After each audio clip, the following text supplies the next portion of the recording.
Hey everybody, it's Friday, and we have a sad story coming out of Adams County. Let's bring Andrew Klein in here right now. A woman, a blind woman, using a crosswalk, and she is hit and killed. Give us a scenario as to what went on here. Yeah, Joel D. So there are not many stoplights in Littlestown. We've driven around today. I only saw, one or two. So one of them, it's kind of where Pink Street meets Queen Street, just crossing the street.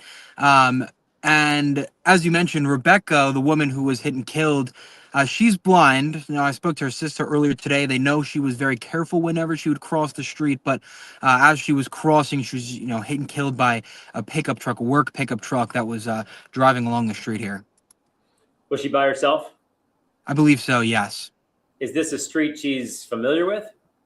Yeah, actually it is. She's really familiar with all of the streets in Littlestown. So of course she can't drive because she's blind. So she walks everywhere, to the bank, to the grocery store, to the pool, taking the kids to school, to the library. So she walks everywhere, and she knew Littlestown super, super well. She was an advocate for safety at crosswalks and things like that, and adding more safety measures to some of the crosswalks and street crossings here throughout the borough of Littlestown. So yeah, she was super familiar with it. It was actually one of the reasons her and her husband fell in love with Littlestown, is because it was so walkable and a small, tight-knit community, that she was able to really regain her independence in, is what her sister told me. So she's familiar with the area. She's been on this street before. What actually happened, do you think?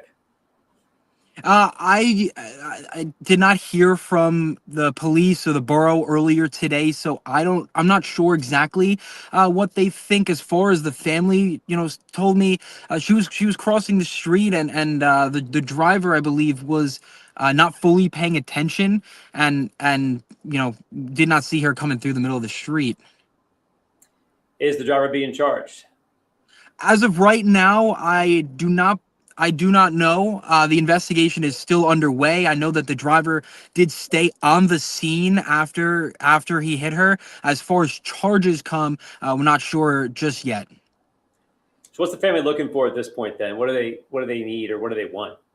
Right. So as I mentioned, she was a big advocate for safety and pedestrian safety when you're walking. So one of the things that Rebecca did was she advocated for herself, for her community. She'd go to the borough, write them notes saying, we need the lines in the crosswalks to be painted better, because some of them are really very, very faint. You can't really see the white lines where you're supposed to cross. She wanted, potentially the audio system in some of the crosswalks. There's a crosswalk right here behind me, right back to my right. And when you press it doesn't have the wait the audio, and then tells you to go eventually. So that was another thing that they hope would be implemented in the future. And the other thing is the flashing lights when a pedestrian is crossing. They're hoping for that at some of the crosswalks as well.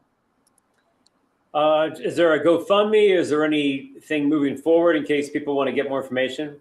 Yeah, as of right now, I have not seen a GoFundMe. This only happened a couple of days ago on Wednesday. So when I was in touch with the sister who I spoke with earlier, you'll hear from her tonight at 5 and 6. She said, the husband is not, Rebecca's husband is taking things very slow right now. A lot of moving parts in and out of the house. So they're really still accepting this. They're still, kind of recognizing what actually happened and dealing with that loss. It's still very, very fresh on their minds. So in terms of moving forward, they haven't really been able to get to that point where they're really, really ready to move forward yet, because it's still so recent and so fresh on their minds. Okay. So is this a situation, not that it really matters, that she was legally blind, but you still got around some on her own like that?